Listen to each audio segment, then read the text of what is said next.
ખાસ એક વાત કરવી છે.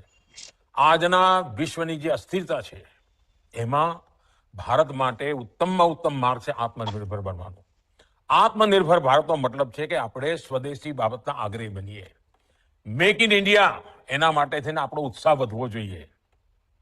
સ્વદેશીનું આંદોલન એ કોઈ 100 વર્ષ જૂનું આંદોલન નથી.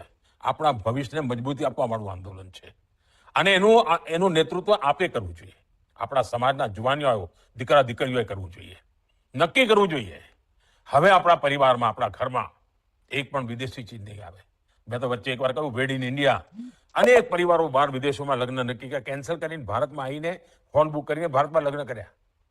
તો જેમ એકવાર વિચાર કરીએ ને એટલે દેશ માટેની ભાવના આપોઆપ જાગતી હોય છે. મેક ઇન ઇન્ડિયા, આત્મનિર્ભર ભારત, આમાં આપણા બધાની સફળતા રહેલી છે, આપણા બધાની શક્તિ રહેલી છે. આપણી આવનારી પેઢીઓનું ભવિષ્ય એમાં સચવાવાનું છે અને એટલા માટે નક્કી કરજો મિત્રો, હંમેશા. અને એકવાર ભારતની ચીજો લેવા માંડીશું ને એટલે એમાં ક્વોલિટીમાં સુધારો ઉત્તરોત્તર થવાનો જ છે.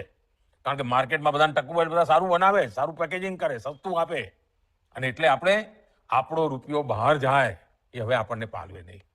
અને મને વિશ્વાસ છે કે જે નાનકડું કામ મેં તમને સોંપ્યું છે, સમાજમાં એક આખું યોજના બનાવીને જાગૃતિ લાવીને આપ સૌ બધા પૂરું કરશો અને દેશને એક નવી શક્તિ આપશો.